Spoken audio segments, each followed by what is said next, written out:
Os erros humanos são fascinantes porque eles só têm duas categorias. Ou eles são fatais ou não fatais. Sobre os fatais não há que fazer avaliação.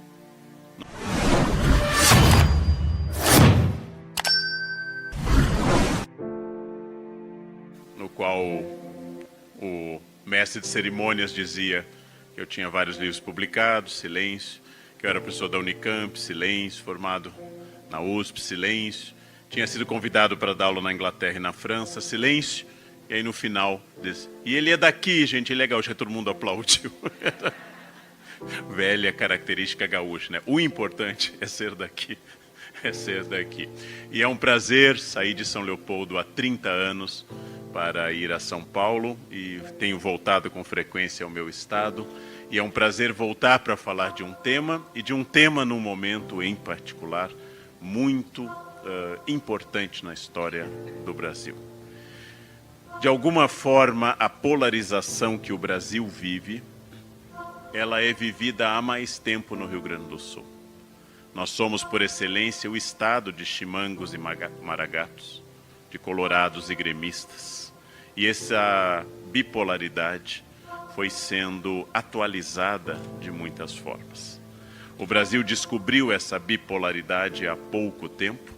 Vivemos um momento com complicações e eu quero tentar pensar no nosso país, tentar pensar na especificidade desse momento complexo, em que a crise econômica parece ter começado a diminuir seus aspectos mais trágicos. Inflação sob controle, juros começaram a diminuir, desemprego ainda bastante preocupante, mas a crise política não dá mostras de diminuição.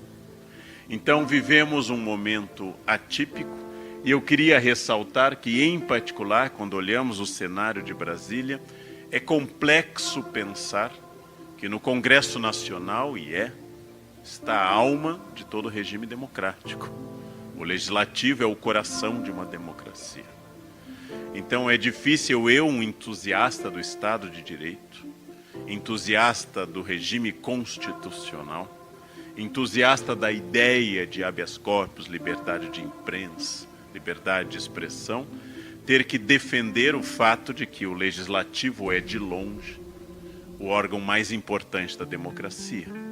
Para essas cenas quase cotidianas, em particular em Brasília, onde parece que a nossa classe política, especialmente no plano federal, vive em Copenhague e administra Dinamarca e inventa fundos e verbas num país à beira do colapso econômico, como se vivesse num outro tempo ou numa outra época. E exige da nação sacrifícios que o Congresso Nacional não faz. É complicado. E é complicado defender democracia. É como defender filho problemático em escola. Você o ama, mas sabe que ele é um demônio. É problemático defendê-lo, porque a diretora está dizendo a verdade. Seu filho é um capeta. Eu sei, mas eu o amo. Eu amo a democracia, mesmo que ela não pareça nos amar tão intensamente nesse momento. E o ódio também está presente nas redes sociais. É espantoso.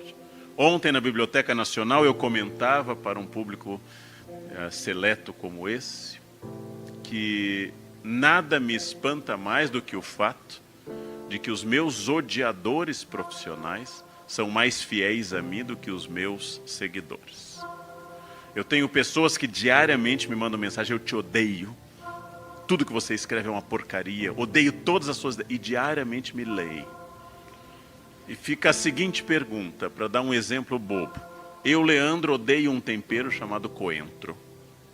É uma característica minha. Odeio coentro.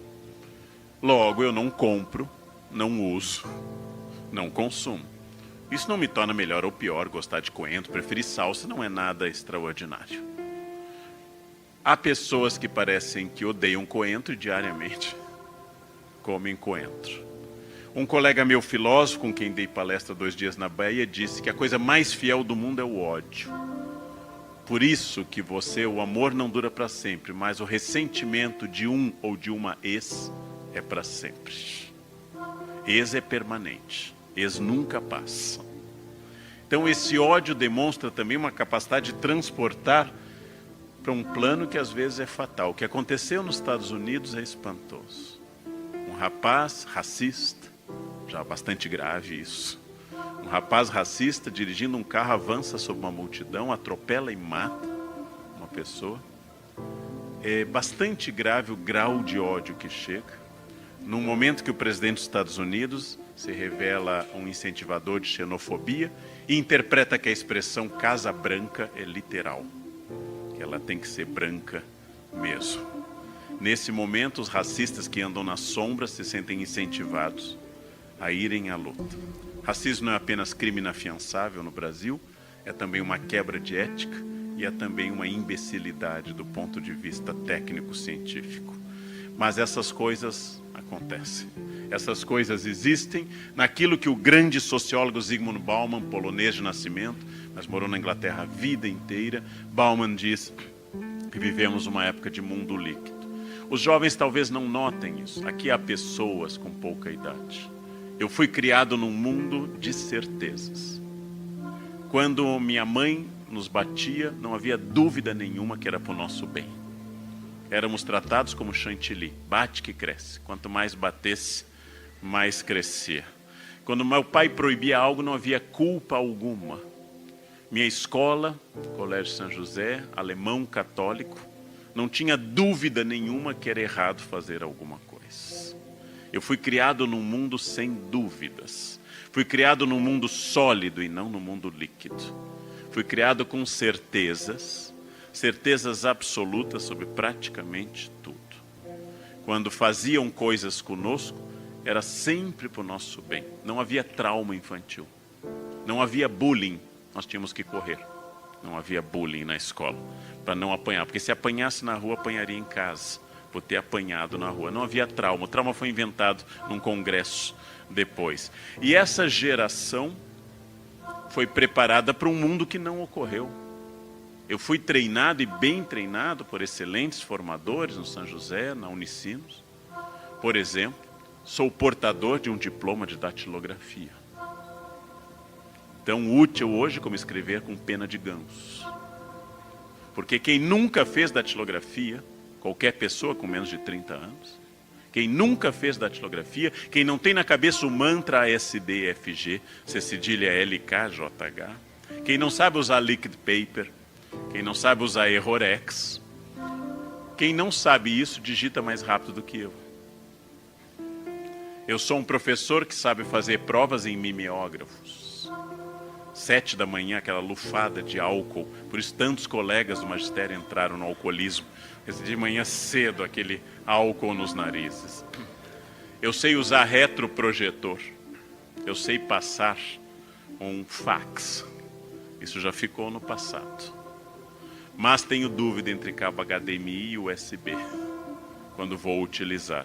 Esse mundo líquido é um mundo de certezas voláteis, de certezas rápidas, de certezas complexas de serem mantidas. Eu trago essa imagem que eu peguei na internet há um mês. É um canadense, vocês podem vê-lo de laranja no canto direito, é uma imagem real. Esse canadense ouviu falar que um tornado passaria perto da sua propriedade, estudou a rota do tornado, concluiu que o tornado não poderia atingi-lo e foi dar um tapa no gramado. Enquanto o mundo despencava, ele decidiu cortar grama. É um pouquinho assim que eu vejo hoje trabalhadores no Brasil. Gente que faz, gente que estuda, gente que coopera, que se associa. Nós estamos cortando a grama enquanto os tornados estão ao redor. Enquanto o mundo desaba, enquanto os poderes desabam, nós estamos trabalhando. E é importante dizer às senhoras e aos senhores que o Brasil existe por causa dessa convicção. Só podem existir corruptos no mundo porque alguém produz dinheiro. Se todos roubassem, ninguém encheria o cofre do qual o corrupto tira recursos. E é importante que haja mais gente honesta do que desonesta, senão não pode também existir isso. É preciso existir uma maioria de trabalhadores. É preciso existir gente que sistematicamente acorde cedo, vá para o trabalho, produza, volte e tenha valores. Não há sistema de segurança num shopping ou num banco que possa trabalhar com a hipótese de todos roubarem, porque o sistema entra em colapso. Nenhum professor pode aplicar provas se todos os alunos colarem. A corrupção, o erro, o deslize, o equívoco, sempre são minoritários, senão o sistema entra em colapso. De alguma forma, vem uma pergunta: como nós, que estamos alçados à condição de líderes, como nós enfrentamos esse momento no qual se espera muito do líder? Porque, creiam-me, não importa que tipo eu seja, no momento que eu assumo qualquer liderança, eu vou concentrar energias, anseios e expectativas que antecedem muito a minha gestão. De pessoas que querem coisas há muito tempo e vão esperá-la e demandá-la de mim agora. É natural que onde haja mais expectativa, exista também maior demanda. É natural que entre o fracasso e o sucesso, nesse salto que diariamente temos que dar, tanto no dia a dia quanto no médio e longo prazo, existe a pergunta: o que faz com que grandes empresas quebrem, mesmo tendo situações excepcionais? Quando eu saí para o doutorado em São Paulo há 30 anos, meu pai ofereceu 3 possibilidades. Eu poderia ir de Varig, de VASP ou de Transbrasil. Nenhuma das 3 existe mais. Quem não andou de Varig não imagina o que seja um voo. Quem está acostumado hoje aos aviões atuais não imagina o glamour de um voo da Varig, com talheres de metal, de prata na classe executiva. Aeromoças eram todas bonitas, a comida era abundante. Eu cheguei a consumir feijoada na Transbrasil, feijoada num voo, e vinha com tudo, laranja, couve, num voo. E hoje a mulher pergunta: doce ou salgado? E toca um pacotinho para isso.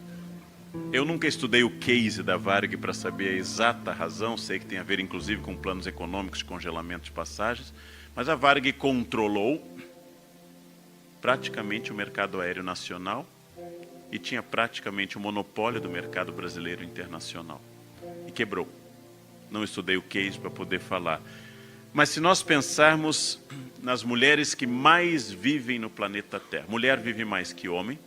A expressão sexo frágil é uma contradição. Mulher dura mais na infância e dura mais na velhice. Mulher vai mais a médico. Mulher é menos violenta e, como tal, morre menos por arma de fogo. Mulheres têm longos períodos de viuvez. Homem não fica viúvo. Não?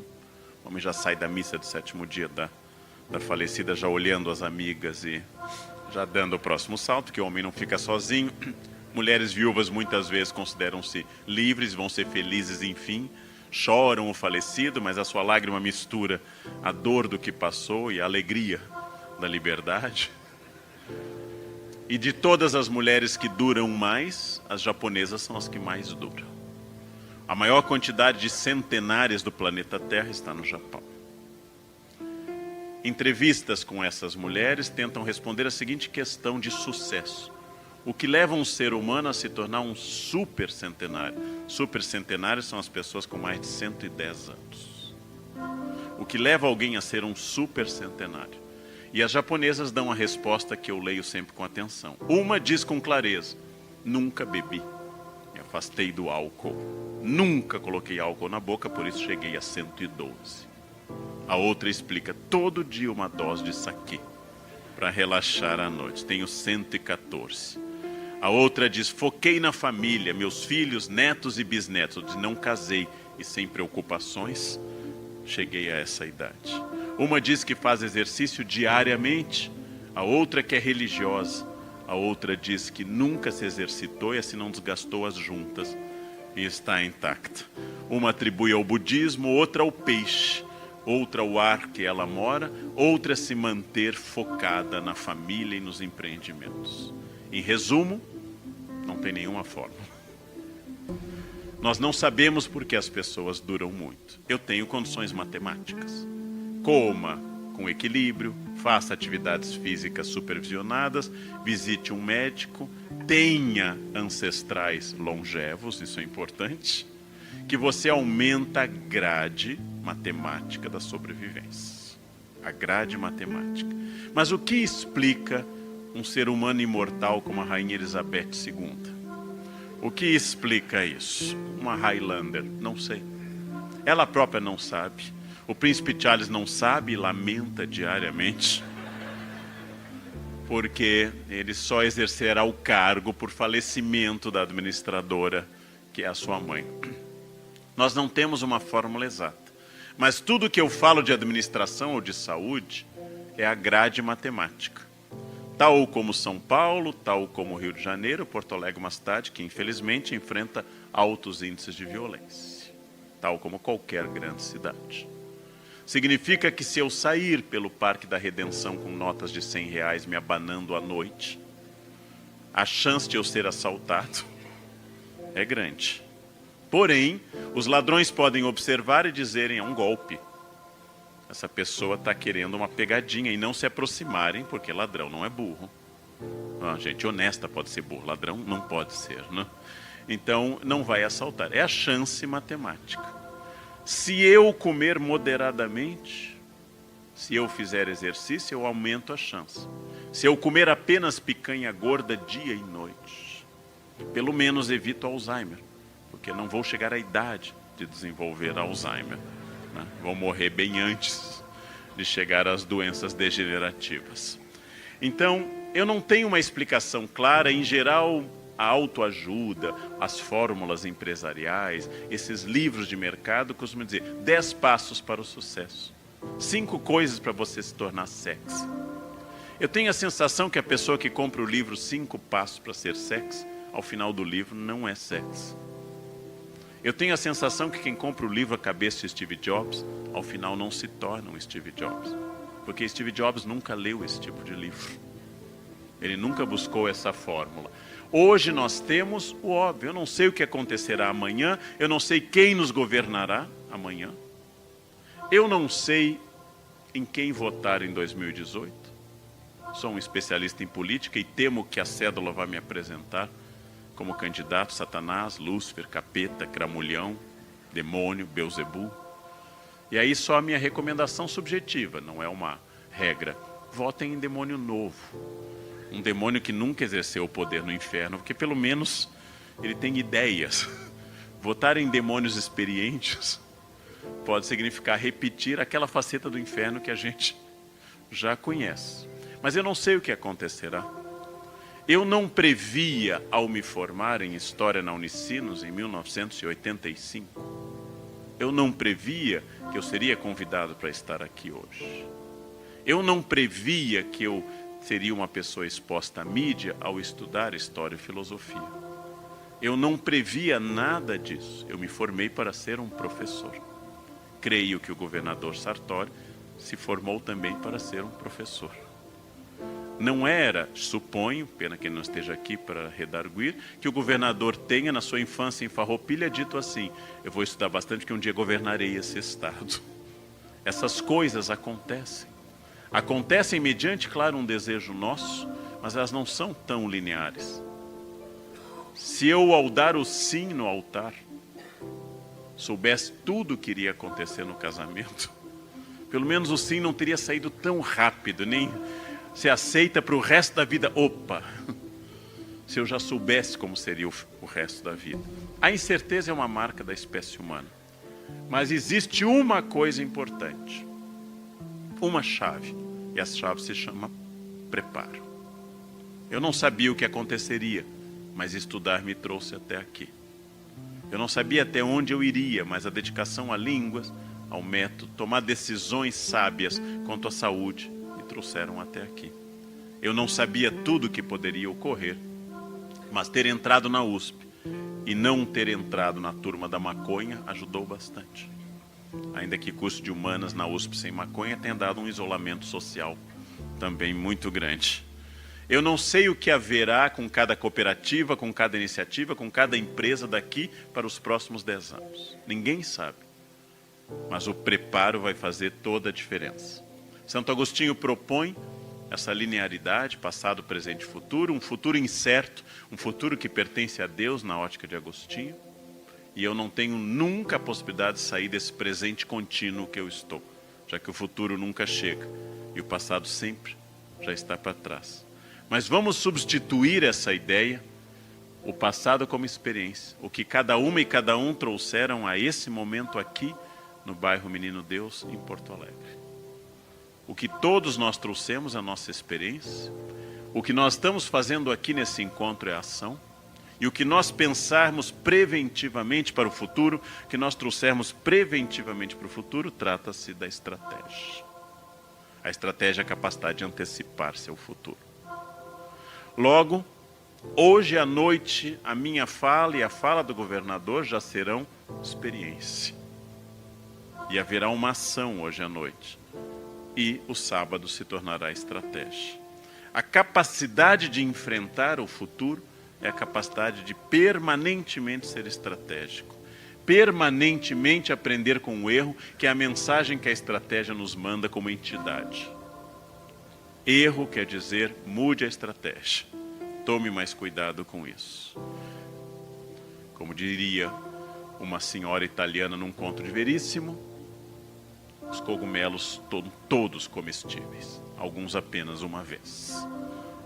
Mas todo cogumelo é comestível, não tem cogumelo não comestível. Só que alguns não repetem a experiência. Os erros não fatais, todos os outros, são aqueles erros que nos trouxeram até aqui. Eu hoje sou menos ruim como professor, porque eu já fui pior.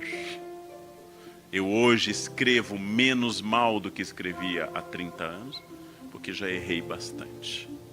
O erro é sempre o que nos torna perfectíveis e não perfeitos. Erramos sempre. Pensem apenas numa habilidade que cada uma e cada um daqui exerce há 30, 40, 70 anos. Andar. Diariamente. Desde 1 ano de idade. Andar. Vocês andam a idade de vocês menos 1. E ainda tropeçam. Logo não há treinamento que impeça o erro. Mas hoje tropeçam menos do que tropeçavam quando tinham 2 anos. E provavelmente tropeçam menos do que tropeçarão com 98. Ou seja, o treino tem significado. Ele apenas não impede o erro. Administrar é entrar num processo de treino permanente. Administrar é saber que eu tenho que ser tirado da zona de conforto. A zona de conforto é, de longe, a maior inimiga de qualquer sucesso na vida. Quando éramos jovens, nós tínhamos uma energia muito grande. Muitos daqui fizeram como eu. Eu estudava e já dava aulas, trabalhava. Muitos daqui, como eu, comecei dando aula numa escola estadual em 2 Irmãos e morava em São Leopoldo. Pegava o ônibus, Wendling, ia para 2 Irmãos, levava lanche porque não tinha dinheiro para comprar lá. Ficava lá o dia inteiro, voltava à noite até Novo Hamburgo e pegava um ônibus para ir até São Leopoldo. E aí ia a pé para casa. E eram anos de entusiasmo, e depois fiz assim na pós, e fui morar fora. Eram anos de contenção de despesas, muita energia, muito foco. Nos divertíamos com pouco. Uma das características da idade é que a gente vai ficando mais caro com o tempo. Daí chega aquela etapa que muitos dos senhores e das senhoras estão, já formados, emprego já estável, a renda não é a perfeita, é a suficiente, a família já se estabeleceu, entramos na área da repetição por inércia. É aqui que morrem os grandes projetos. Lembrem-se, aqueles que casaram, dos primeiros meses do casamento, aquele cuidado com a higiene pessoal, por exemplo, aquele cuidado com a roupa de baixo. Com o tempo, exatamente porque o casamento é bom, exatamente porque ele traz alegria, felicidade e conforto, eu vou ficando mais tranquilo, a cueca vai ficando mais arejada, perdendo sua consistência molecular. As calcinhas, que no namoro eram vermelhas, pretas, de renda e seda, vão se tornando beges, de algodão, lavadas no box infinitamente, até criarem bolinhas e lá de penduradas. O casal passa a usar abrigo em casa. O homem passa a beijar a mulher na testa, a única região não erógena do corpo humano. Beijo na testa é o epitáfio da sexualidade. Aqui jaz o sexo, quando você beija na testa. Tem gente que tem excitação em vários lugares, mas ninguém tem na testa. Ninguém chega e diz, lambe a minha testa. Ninguém diz isso no planeta Terra. Passo a chamar minha esposa de mãe quando nasce o primeiro filho, que é para garantir que não haja mais nada, porque é minha mãe. Afinal, mãe é uma palavra muito simbólica. Desde Édipo, ninguém deita com a sua, pelo menos. E finalmente o casal chega a um tal estado de tranquilidade, de desleixo, de zona de conforto, que rompe a última barreira. Passam a usar croque. A partir desse momento, acabou qualquer possibilidade, qualquer contato. E, curiosamente, é bom. Os jovens não nos escutem, mas é bom. Curiosamente, é bom exatamente que você não precisa de nenhuma cenografia. Só que a chave para tornar um casamento importante e interessante é a capacidade de reinventá-lo, que é a mesma de uma empresa. A pessoa que casou há 20, 30, 40 anos não existe mais. O rapaz loiro que disse sim, deu origem a mim. Não existe mais aquilo. Não existe mais aquele ser. Aquele ser se foi. E eu preciso reinventar. Querer manter o que era, ou querer mudar o que eu tenho, é a chave de fracasso dos casamentos e das empresas. Ah, mas meu pai fazia assim. Há 20 anos fazemos desse jeito. No meu tempo era assim. Bem, passou.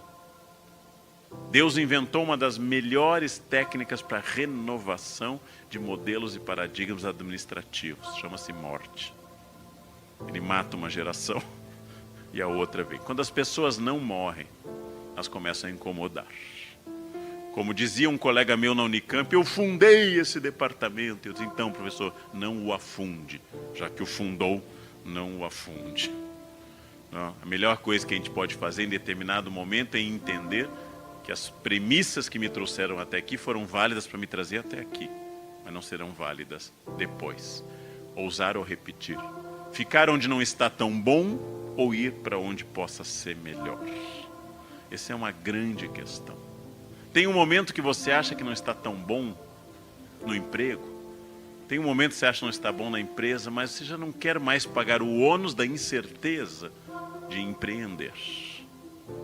É nesse momento que muitos anos antes do seu corpo morrer, seu espírito morre.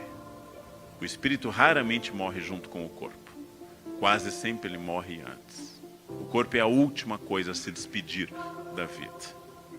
Há corpos jogados em hospitais há muitos anos sem espírito.